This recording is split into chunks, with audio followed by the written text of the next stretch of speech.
Welcome to the NaNoWriMo Prep-A-Thon. Get ready for perhaps the most productive writing month of your life, from setting up your writing routine hacks to creating narrative arcs for one-off books and series, plus a full roadmap of what publishing your book will look like after the writing is done. I am your host, Morgan Guest McDonald, and I'll do a very brief intro in case you're new to me and my world. Today, we are jumping into day one, the book idea decision matrix, the tried and true method for laying out all of your different book ideas so you can confidently pick which book you'll focus on right now and which books can wait till later, so that you can focus all your writing effort on getting a full first draft of your book finished before the end of November. So that's the premise of this time that we're spending together. Is NaNoWriMo, National Novel Writing Month, is a global event that takes place in the month of November.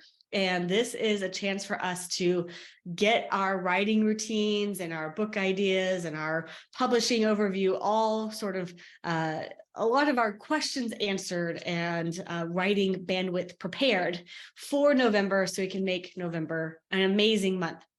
If you have not met me, I'm Morgan. Hi, and these are some photos of kind of my journey into the book world. So actually, I was getting a PhD in sociology, and while my husband was in law school, and I thought I was going to be a professor. Turns out academia was not for me, which was totally fine, because we ended up moving to New York for his job anyway. We had our littlest one. That little one is a teenager now, so it's been a few years. But that our first kiddo moved with us to New York. I said, you know, I'm not gonna be a professor. I really love working with books, though. So I had been working with folks as a graduate student, with colleagues, junior faculty, things like that, on their writing projects. And so I said, well, I'll start my own, shop, so to speak. And so this is the corner desk in our Brooklyn apartment where I started. Paper Raven Editing at the time was the name of the company, but it was me. It was a solopreneur gig, right? I was a freelancer, right? So that's kind of where I started. And then year over year grew the business. We continued growing the family. And in 2015, I realized I had worked with a ton of clients on writing books. And that's really where I wanted to focus my time, was just on book writing. So I published my own book, Start Writing Your Book Today. You can still find that on Amazon. And so this is kind of a little bit of my background.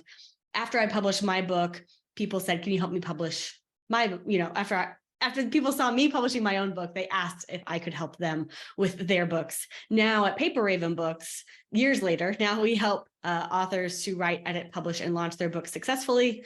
Here's our website at paperravenbooks.com. And book publishing is what I think about, write about, speak about all day, every day. These are some of the speaking events I've done and been featured on, I don't even know how many podcasts and media outlets, and interviewed by lots of folks on publishing and just helping writers, right? This is what we do really day in and day out, is help writers to get words on the page, because it never becomes a book until we write the words, that will be then edited and published. We published a lot of books. I think we're doing about 60 this year alone. We've done over 180. And these are some of the authors who we have worked with. And, you have seen that we do interviews and things like that when folks are publishing their books. We have a big team now. It's not just me in a corner desk in Brooklyn anymore. It's a whole team of editors and designers and project managers and marketers, all helping folks write, publish, and market their books. And you may recognize some of the challenges that we come across as very, very common for writers. Maybe you have thought that if you click, the text shall come. However, you might be mistaken, because you might be clicking and the text might not be coming. There we go. Yay. When it comes to writing, I can say that my biggest struggle is myself. In fact, sorry, I am going to move my little windows. When you're looking at a full presentation in Zoom, the little windows are sometimes a little bit in the way. Okay, let's try that.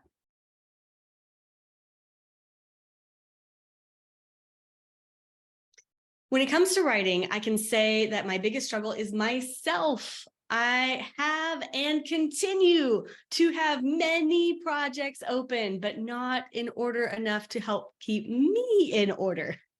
Right? How many of us feel that way? Yeah, me too.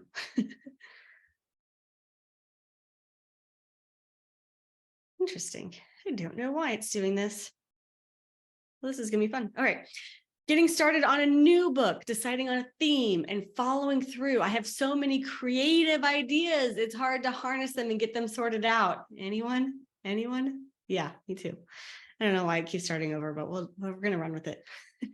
I have an idea for a YA novel or series, a stage play, and a textbook. The goal would be to have at least one of the three published and on bookshelves by 2025. Anyone else feel this way? It's like, these are very disparate project types. And yet I have a desire for all of them, and I don't know which one to do first, right? Is sort of the general theme, so to speak. And then really it boils down to choosing a book / story idea and staying interested and focused enough to actually finish writing it. I think that's the main appeal of this whole NaNoWriMo experiment, where we all say November, we're going to write a lot of words. It's because we just want that experience of staying focused on one project. Trick is, do we really believe that it's possible to write 5,000 or 10,000 or more words per week? If we have not had that experience, if we have been kind of scattered and not able to make progress in enough progress to really feel like, okay, I've written multiple chapters and things like that, then how can we really believe that we could write 50,000 words in a month like some people say that they can do in November? So here's just some examples of what I'm going to be sharing with you during this Prep-A-Thon. Are not new ideas. This is these are tried and true methods that we've been using for years and years and years. And just to give you some faces and names of other folks who have been through this process with me, Daniel Calhoun says, just finished today's writing workshop, type 1,168 words, right? Boaz said that in the previous 10 days, he's in a dissertation group. So this was back, actually, he's Dr. Goss now. But before he was had finished his PhD work, he was with a group. And he said there were 5 students in the writing group, and I was the only one who'd gotten any writing done since the previous meeting 10 days before. And I had written 5,213 words in that time. Renee said she got 2,000 words in an evening writing session. Richard said he got 1,120 words in a writing session. January, 2,000 words. Shauna, over 1,193 words when she hadn't written anything in months, right? So this is something that these are practices that we can pick up and we can start using right away, even if we haven't written in a long time. And Michael says he got 1,400 words down in a single writing session. So yes, it is possible to write quickly. And I'm going to share a lot of these practices and techniques with you during this kind of Prep-A-Thon that we're doing together. And the prerequisite question I want us to ask is that writing going to be helpful toward publishing a book and adding momentum to your author career? Because that's one thing to sit down and write a lot of words, right? It's another thing to sit down and write a lot of words that gets you closer to a finished draft of a book that's going to matter long term.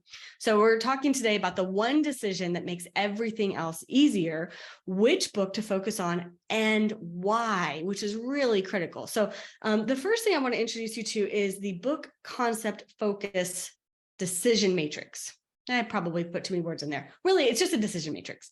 I'm going to walk you through with some examples, and then I'm going to show you where you can get this for yourself. But I want to give you some really concrete examples to really land this, and then I'll show you where you can download the document yourself.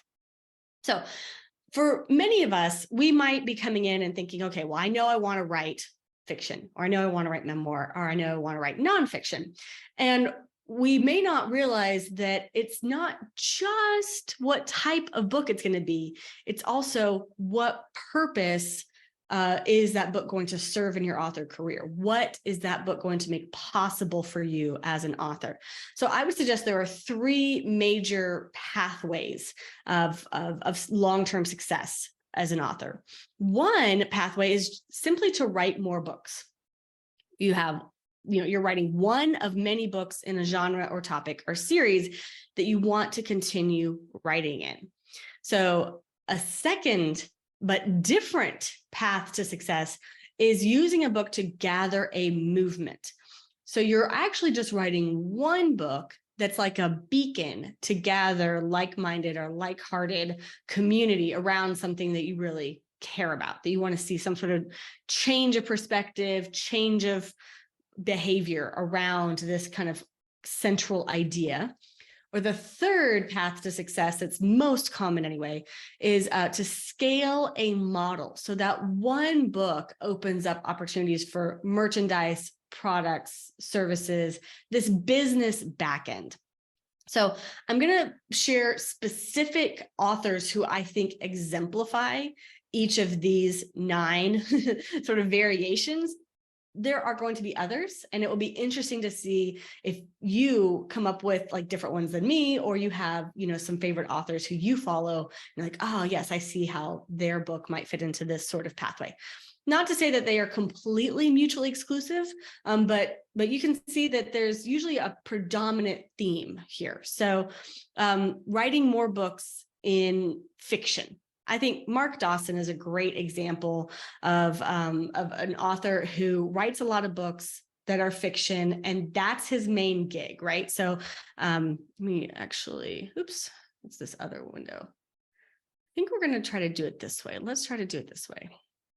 Can I kind of stack this? What if I do slide only and kill that? There we go. So we can kind of put, here's Mark Dawson, and then I've got the examples, like just their Amazon pages pulled up here so that we can kind of see them side by side. Okay, so this is Mark Dawson. He's a fiction author. His sort of biggest, he's independent, like not even a big publisher. He has been self-publishing his books for years and years. He is the founder of, I think I want to say like the self-publishing formula or something like that. But this was his bread and butter for many, many years, is just writing the John Milton series and releasing these books. They have, he has 18,000 reviews of book 1. So, and that's one of 23 different income streams, basically different products. So many of our classic favorite fiction authors would fall in this category of writing more books. Your Danielle Steele's, your John Grisham's, your Tom Clancy's, right? This is a well-trod path. It's not just for fiction though, because memoir. Yeah, exactly. Stephen King. Yep. Jeanette Walls, I think, is a great example of memoir author who really has continued to write, not as prolific as some of these fiction authors, but she had The Glass Castle was kind of her breakout memoir, and then she continued to write. It's actually really a bit of a trilogy, right? And she's got let's see if I can move all this over. The Half-Broke Horses, The Silver Star, these 3 are often sold together. They're a bit like a trilogy of sorts. And she's continued to write. Her newest one is Hang the Moon, right? So they're all of a similar vein. Even if they're not exactly a series, they appeal to the same type of reader. They're the same type of story, the same type of look and feel. Nonfiction as well. Patrick Lencioni is a great example of a nonfiction author who he writes business books, but he writes them he writes many books to the same type of reader. So The 5 Dysfunctions of the Teen, The 6 Types of Working Genius, The Advantage, right? He has a lot of books that are all about business. And this is, he has a business consulting, sure, but like this is one of the things that he's known for as an author in his author career. So again, even if these are not specifically like a series, they are the same types of books for the same type of reader, so that when you find one reader, that one reader might want to buy all of your books. That's the big, business model, so to speak, that you want to be thinking about with this possibility. The second major trajectory that I talked about here was gathering a movement, which a lot of people don't necessarily think about, but it can be a very powerful way to gather a movement, and even with fiction. So Harriet Beecher Stowe wrote Uncle Tom's Cabin, which, yes, based on true events, and I've got hers right here. True events around the Civil War era and slavery. It was technically a novel, fictionalized account of slavery. And this novel was a huge part of the anti-slavery civil rights movement and has continued to influence our culture for, 150 years, almost 200, well, probably not almost, but over 150 years. This was her one main book. She did not write a lot of books. This was her primary one, and it really changed our culture in a lot of ways. Let me see. Sorry, Sue. Yeah. Yeah, exactly. I think it was someone who had a question earlier about memoir. How do you write a series from memoir? And Sue had a great response. Since memoir is not just autobiography, you can write different books that address different aspects of your life. Yes. So Jeanette Walls, she had, different memoirs that address different aspects of her life. Ruth Reichel would be another one. Book was something about apples, but she's written a lot of their cooking books, but also talking about her life and different areas, aspects, timeframes of her life. It's not, I was born this day and here's where I am today in the full autobiography. You're narrating pieces of your life for the reader. So another example here of memoir that has been used to gather a movement, I would suggest, is Elie Wiesel of The Night. Now, technically, he's written more than one book. There is a trilogy here, but Night is really the head and shoulders above his other books. That this is the one book that most people will know and will have read. And Night was about concentration camps and World War II and all of the suffering and death that happened in those concentration camps. And so this was a huge awareness for people. Now, this was not fictionalized at all, right? So Harriet Beecher Stowe's was technically a novel, right? It was technically fictionalized. Elie Wiesel was much more sort of factual in feeling and told from his perspective and named names and places and all of that. So more classically a memoir. And again, focuses on one aspect, one time period of his life. He went on to write more memoirs. And this was, again, a huge part of gathering a like-minded, like-hearted community. And then we've seen this in nonfiction with Rachel Carson's an example. And so she wrote, Silent Spring and in the 60s, and it was all about banning DDT and environmentalism, essentially, right? And so this was very much nonfiction, presenting data, facts, and sparking a movement, right? And even says right on the front cover, the classic that launched the environmental movement. And so these were sort of the purposes, you could say, of these books. And the reason I think that it's important to tap into the purpose is because that's where a lot of your motivation will lie. So if you can keep that purpose in mind, you're much more likely to finish the book. All right, scaling a model.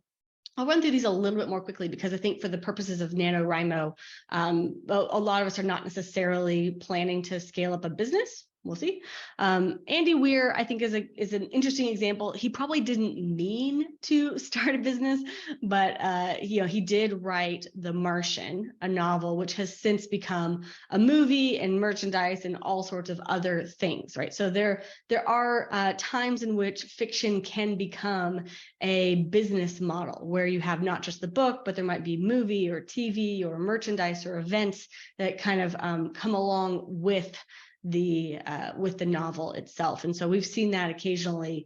It's always fun when you get to see a fiction really come to life. We've seen that with the Marvel comic books becoming, the huge movie franchise that they are. Harry Potter has become not only the books themselves, but the movies and the merchandise, and you can buy sheets and pillows and T-shirts and wands, and you can go to Harry Potter world. There's so much more beyond the books. So I don't know if we necessarily always plan for that to happen, but maybe sometimes we do.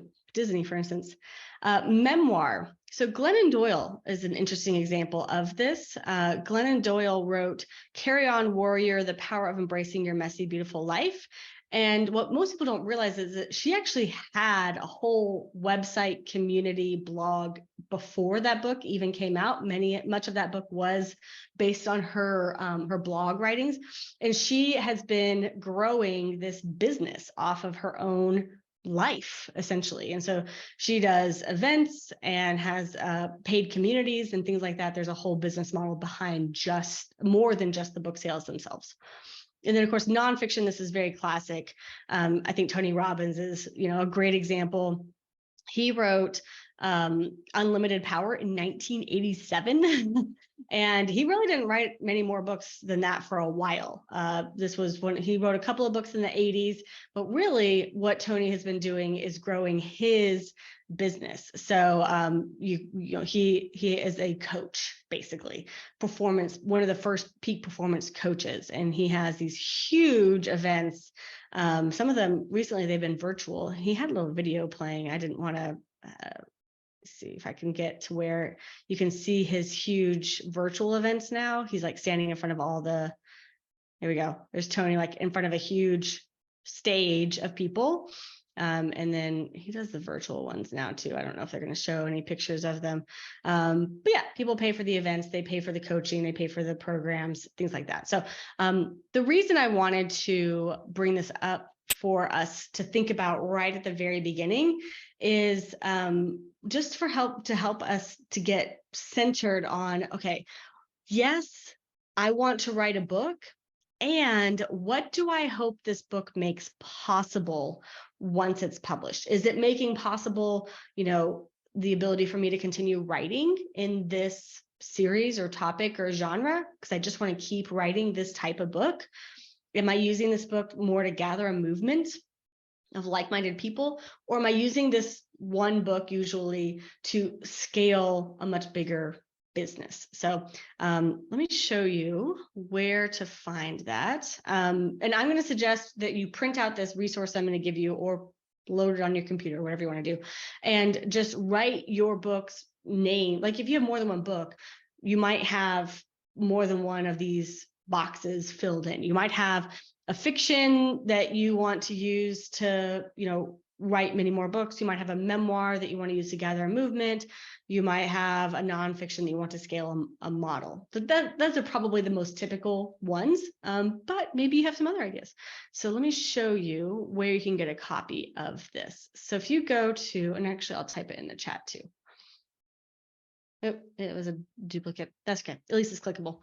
Okay, so this is our private community that we host. This is actually, it looks like Facebook, but it's actually not Facebook, because Facebook is very distracting and wants to steal all of your attention.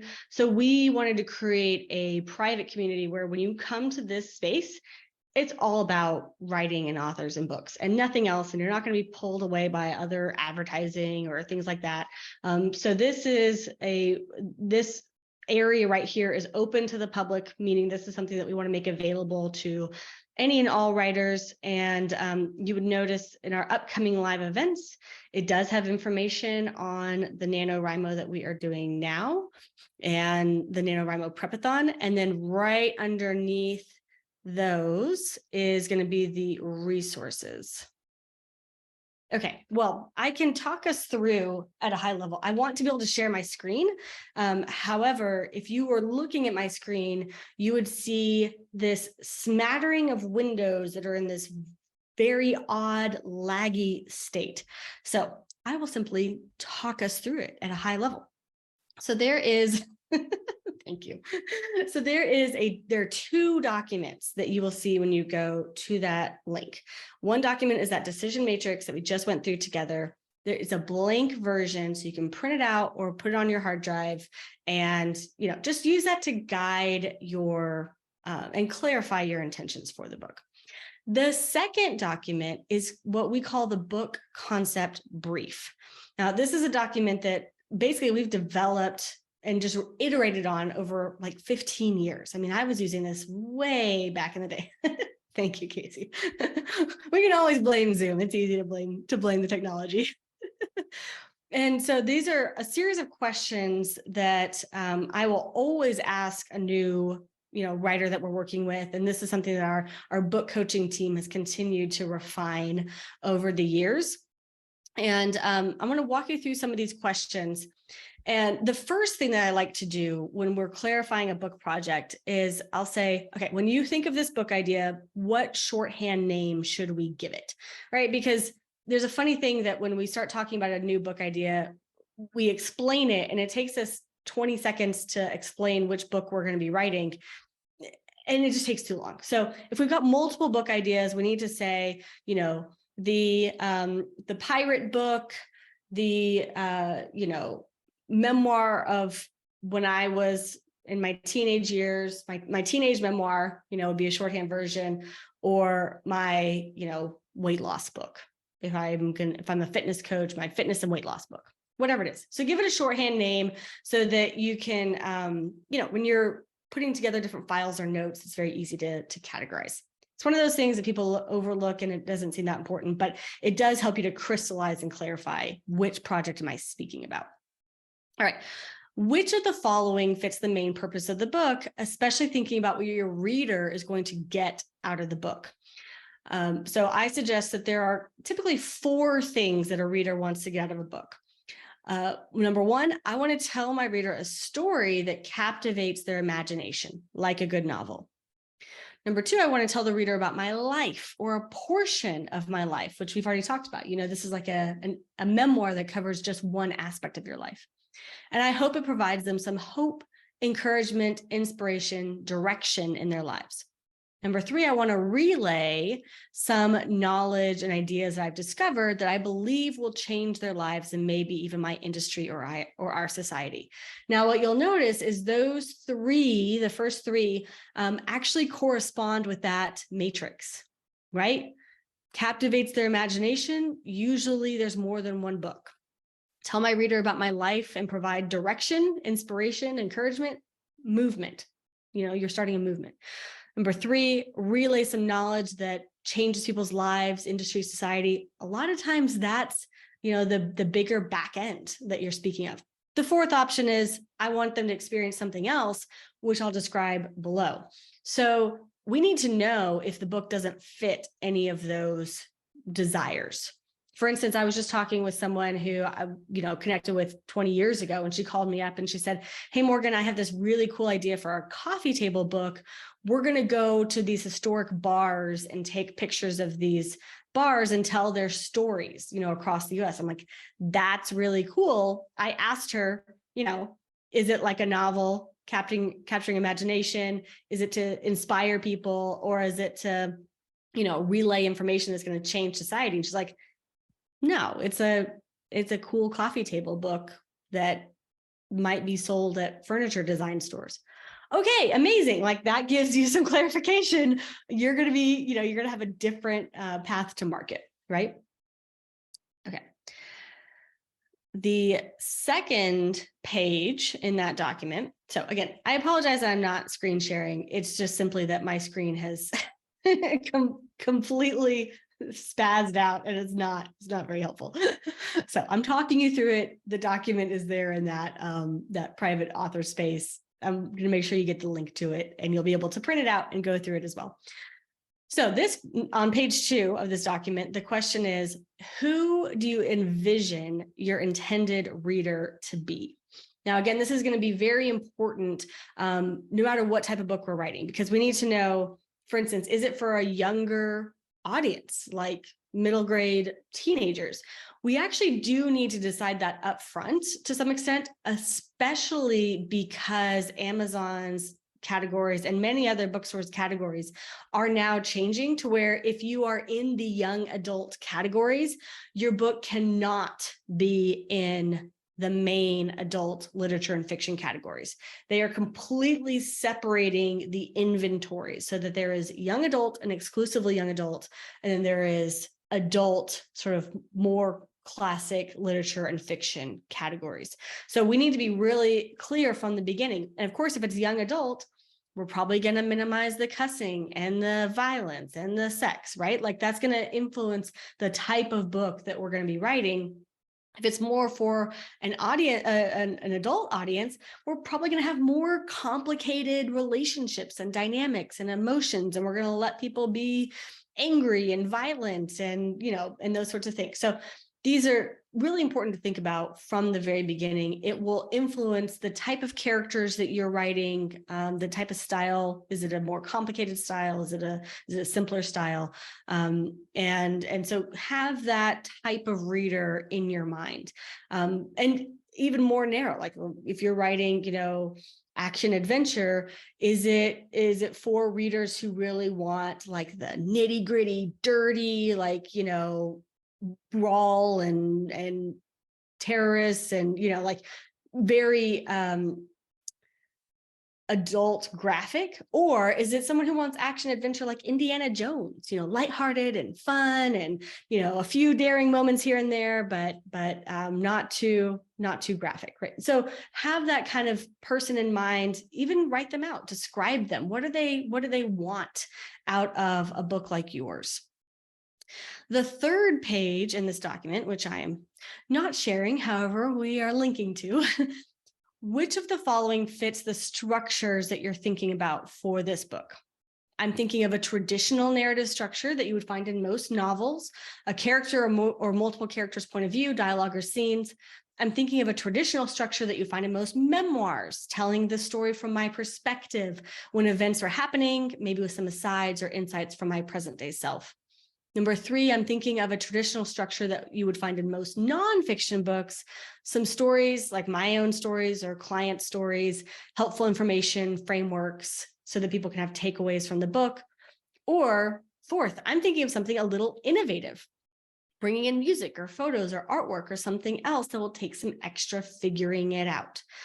Okay, again, you'll notice we're just asking you to clarify. I'm just suggesting that you clarify. Is this a classic novel, a classic memoir, a classic nonfiction, or is it something a little bit different?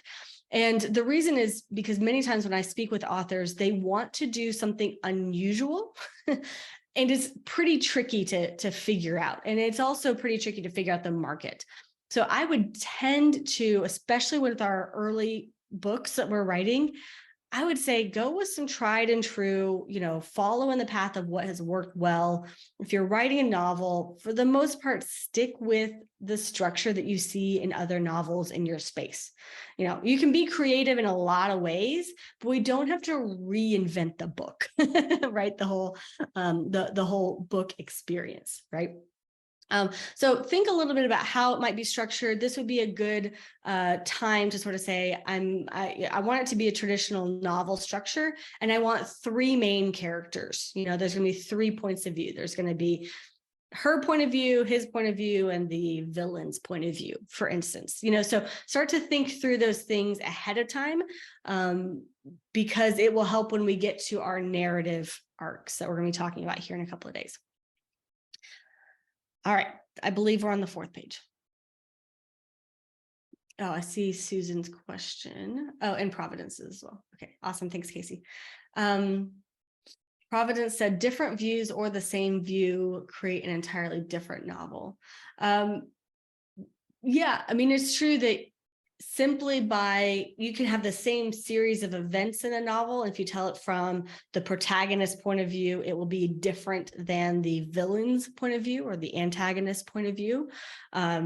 Those could be different novel experiences. So you would want to think about that now. Am I telling this from the protagonist's perspective? And again, we're going to get into narrative arcs, I believe, on Thursday.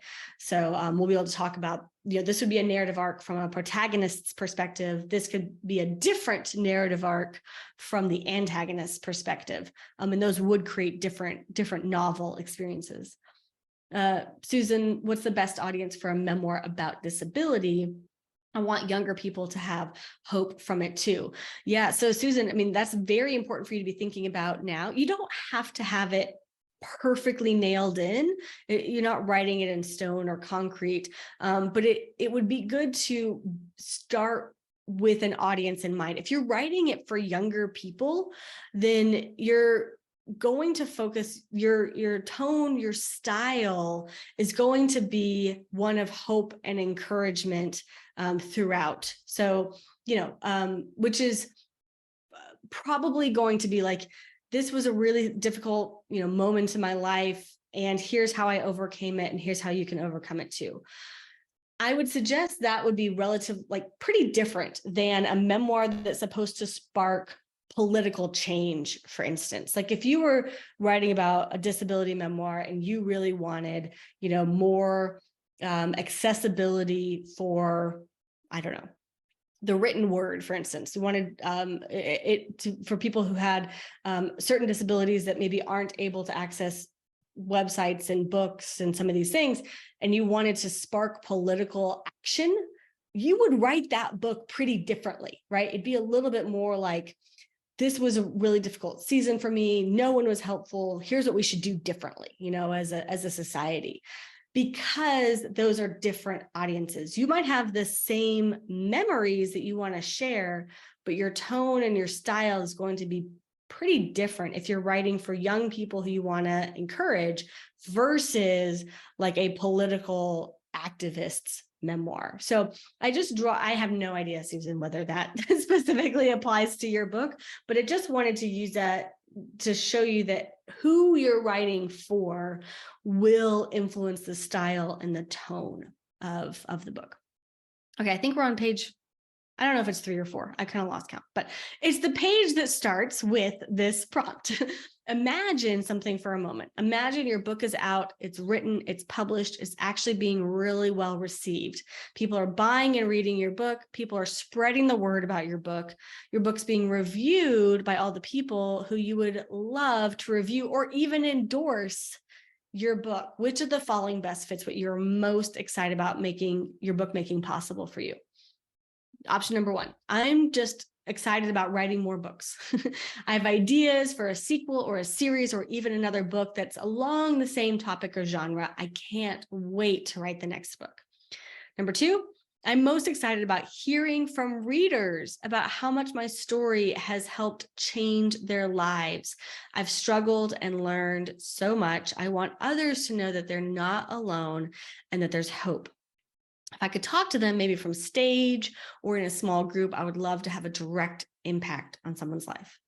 Number 3, I'm excited about growing something big. Some people might call it crazy, but I can see massive growth for my business, for my mission, for my message. Yes, I can help people individually. And I believe this book is the start of me taking my work in this world to the next level, or I have something totally different in mind. Again, we're following kind of the same trajectories that I laid out or suggested for us, at the top here, which is more books, beacon for like-minded, like-hearted people, something big, a big back-end product, service, business that shoots off from the back of this book. So this just helps us to focus on why am I even doing this? What do I hope 10 years from now I'm able to look back and say, yeah, that book made this possible. Yep, exactly. Could be more than one book. It's definitely worth thinking about. All right, next page. Do you read in this same genre that you are thinking about writing in? Do you have any favorite authors or titles or even TV shows or movies or podcasts that have inspired you to think, yes, this is speaking to exactly what I want to write about? So maybe the answer to this question is yes, I have several favorites. I have several favorites that inspire me. Others have already shared amazing content like what I'm thinking about writing. And I want this book to be right up with their content too. Like you want your book to be on the same bookshelf as who? Who is that person? Next option, I do have 1 or 2 inspirations, but it's pretty new, pretty novel, innovative approach that I'm thinking about for this book. Or number 3, no, I don't know of anyone who has done anything remotely similar to what I have in mind. This is truly an innovative project. And I will admit that I usually like to have open-ended questions where there's not a right answer, because that helps us to think critically.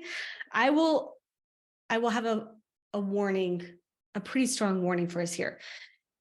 If we don't know of anyone else who has done a book like this, I would pause and I would say, hold on just a second.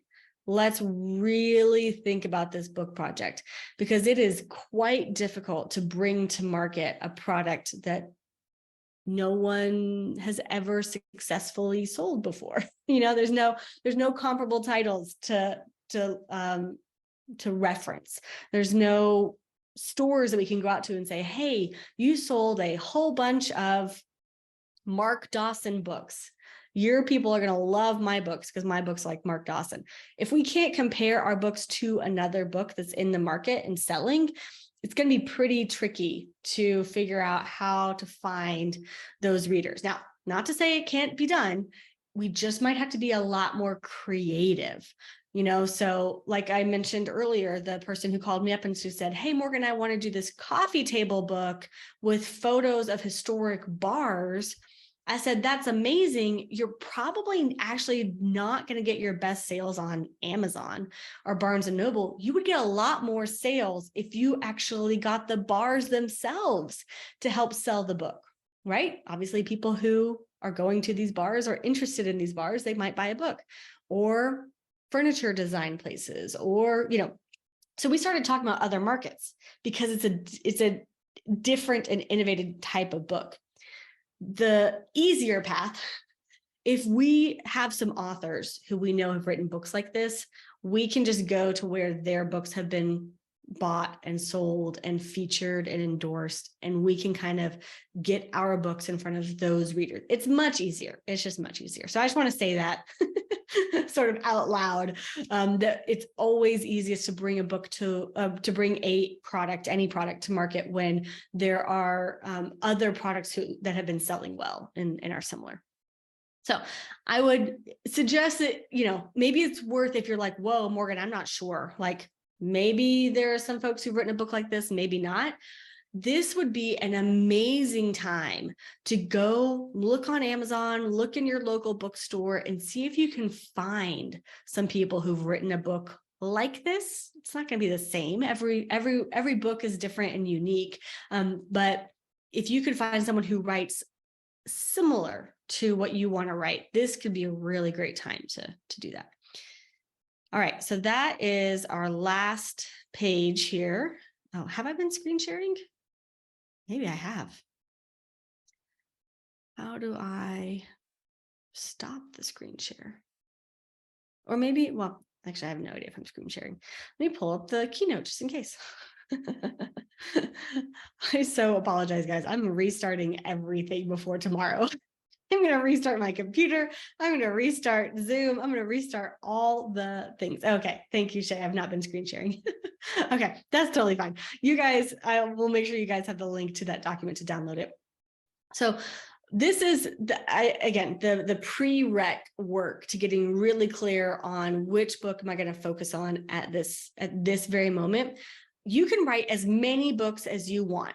I think that it is very possible to write 3 books, 5 books, 10 books if you want, in just a period of a few years.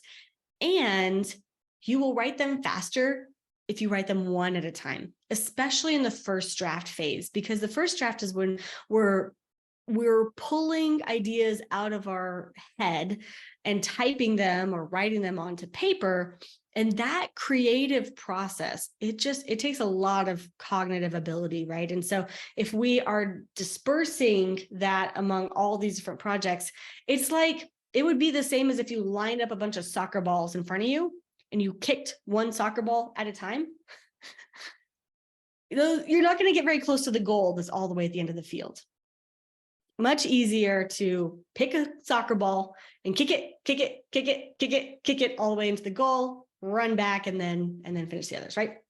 So, so that's my suggestion for you is you can write as many books as you want, and you will write them faster if you focus on one at a time. So I would love to know, for the purpose, at least, the exercise of this week, and maybe even into November for NaNoWriMo, do you know what book you're writing? And do you have like a shorthand name for it? Is it, the Pirate Queen book? Is it the, Indiana Jones meets My Big Fat Greek Wedding? I don't know. Do you have like a way that you think about it? Yes. Okay. Very good. Yep. Shay, Providence, Marianne, Billy, Sharon. Okay. Great. Yep. Holiday Hoaxes of Harriet Hodges. I love it. I love it. And for most of us, are we doing this to write more books in this genre or series? I'm just curious because we have some ideas for Thursday.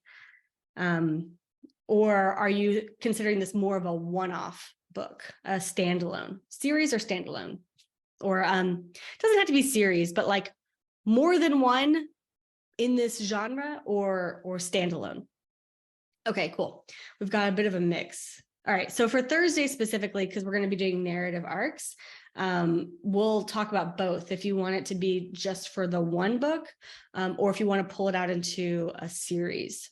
We'll talk about both. We'll probably do the one book first, and then I'm going to bring Christine Roberts in, and she's going to talk to us about series. She builds series and has some really, really awesome ideas for that. Okay, amazing. We are actually going to complete a little bit early. For the most part, these are going to be about an hour. So 10 a.m. Central to 11 a.m. Central. Those will be different. So it's like 8 a.m. Pacific to 9 a.m. Pacific, 9 a.m. Mountain to 10 a.m. Mountain, 10 a.m. Central to 11 a.m. Central, or 11 a.m. Central to noon Eastern. And we're going to try to hit about an hour for all of them. And when you register for one, it will let you register for all of them. And then Zoom will just send you your link about an hour before we start. And we'll run this week and actually next week, because y'all will know if you've done kind of different workshops with me. It's very easy to find people who will focus on one thing or another. Like it's very easy to find someone who will just talk about the writing process or someone who will just talk about the publishing process. And in between, you have a lot of questions and things you don't know and things you don't know to ask. And so what I wanted to do is actually pull this out into a 2-week event, because the first week we can talk a lot about writing and helping you get really centered around what are you going to do in November. And then the second week can be about publishing. And I know that many of us are not going to be ready to publish.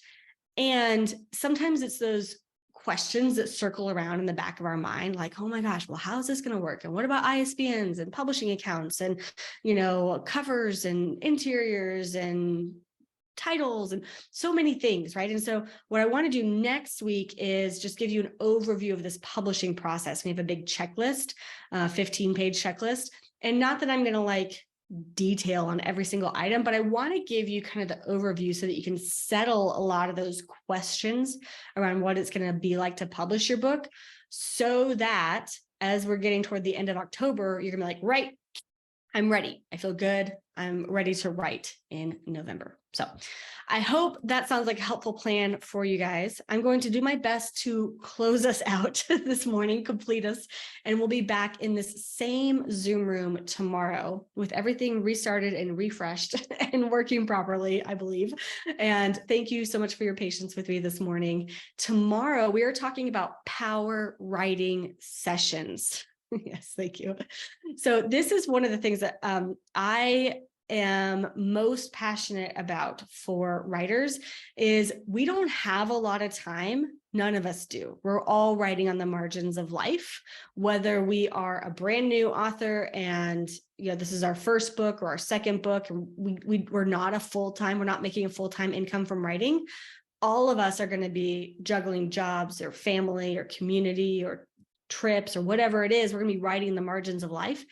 And if there's anyone in the room here who's already making money from writing, you will also know the sad truth that even once you're making money from the writing, you are marketing and doing a lot more like author stuff. And so you want the next book, but you're still writing on the margins of life. So I love for us to be able to just embrace that finding the writing time is going to be a little bit difficult. And we are going to find those pockets of time and be extremely efficient. Power writing, when we sit down and we do the writing, how do we optimize that writing time to get as much writing as possible? So that's tomorrow. That's amazing. I love it. I love it. All right. So tomorrow's power writing sessions. I will see you same time, same place tomorrow. All right. Thank you, everybody. See you soon. Bye.